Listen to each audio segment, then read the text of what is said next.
নমস্কার প্রিয় কৃষক বন্ধু, আশা করি আপনারা সকলেই খুব ভালো আছেন। আজ আমরা অত্যন্ত একটি গুরুত্বপূর্ণ বিষয় নিয়ে আলোচনা করব। ব্রয়লার ফার্মের অটোডিঙ্কার পরিষ্কার কেন করা জরুরি এবং কখন পরিষ্কার করতে হয়। অনেক খামারি শুধু নতুন ব্যাচ তোলার আগে ফার্ম পরিষ্কার করেন, কিন্তু অটোডিঙ্কার পাইপলাইনের দিকে তেমন গুরুত্ব দেয় না। অথচ মুরগির শরীরে প্রবেশ করা প্রতিটি ফোঁটা পানির এই ডিঙ্কার লাইনের মাধ্যমেই আসে। তাই পানির লাইন যদি পরিষ্কার না থাকে, তাহলে ভালোভাবে খাবার দিলেও কাঙ্ক্ষিত ফল পাওয়া কঠিন হয়ে যায়। প্রতিটি ব্যাচের মুরগি চলে যাওয়ার পর অবশ্যই সমস্ত ফার্মের মধ্যে অটোডিঙ্কারকে বাইরে বের করে পুরো অটোডিঙ্কারের লাইন ভালোভাবে পরিষ্কার করতে হবে ও H2O2 দিয়ে ফ্লাশ করতে হবে। প্রয়োজনে অনুমোদিত ক্লিনিং বা স্যানিটাইজেশন দ্রবণ ব্যবহার করতে পারেন। পাইপের মধ্যে জমে থাকা ময়লা, বায়ো বায়োফিল্ম, শৈবাল এবং খনিজ পদার্থ দূর করতে হবে। এরপর সেটাকে পরিষ্কার জল দিয়ে ভালোভাবে ফ্লাশ করতে হবে বারবার। তারপরে পাইপের যে ওয়াশার থাকে বা জালি থাকে, সেগুলোকে ব্রাশ দিয়ে ভালোভাবে ঘষে পরিষ্কার করতে হবে। সেইখানে জমে থাকা যে জীবাণুগুলো আছে সেগুলোকে ভালোভাবে ফ্লাশ না করে নতুন ব্যাচ কোনো মতেই ছাড়া যাবে না। শুধু ব্যাচ শেষ হয়ে যাওয়ার পরেই নয়, লট চলাকালীনও মাঝামাঝি সময়ে অন্তত একবার ডিঙ্কার লাইন পরিষ্কার করা উচিত।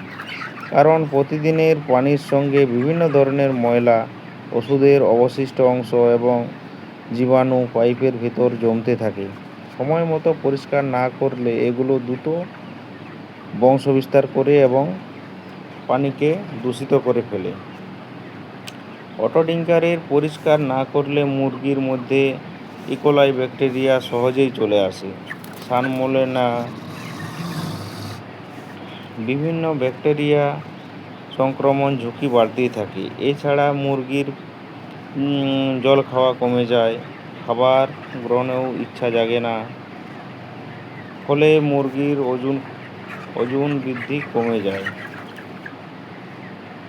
এফসিআর খারাপ হতে পারে এবং মৃত্যুর হারও বেড়ে যেতে পারে।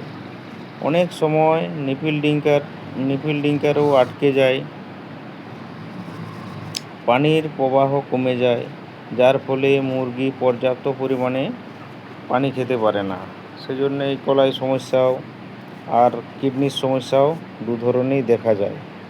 মনে রাখবেন, পরিষ্কার পানি সুস্থ ব্রয়লার উৎপাদনের অন্যতম ভিত্তি। তাই প্রতিটি ব্যাচে শেষ এবং লট চলে যাওয়ার সময় নির্দিষ্ট সময়ের মধ্যে অটোডিঙ্কারগুলো পরিষ্কার করার অভ্যাসটা গড়ে তুলুন। এতে মুরগির সুস্থ থাকবে, রোগের ঝুঁকিও কমে যাবে, উৎপাদনে ভালো হবে এবং আপনার খামারের লাভও বৃদ্ধি পাবে।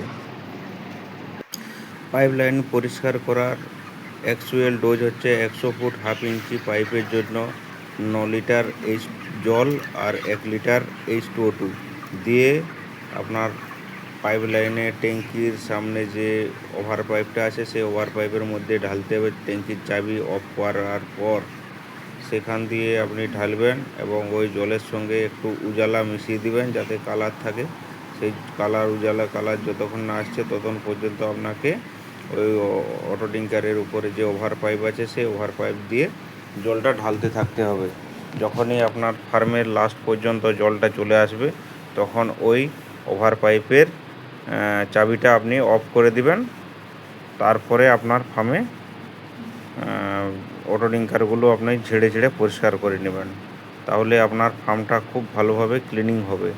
নচেত আপনার ফার্মে কোনোভাবেই অ্যাকচুয়ালভাবে ক্লিনিং হবে না। এইভাবে আপনারা ক্লিনিং করুন অ্যাসিড দিয়ে, আপনাদের ফার্ম সঠিকভাবে ওয়াশ হবে।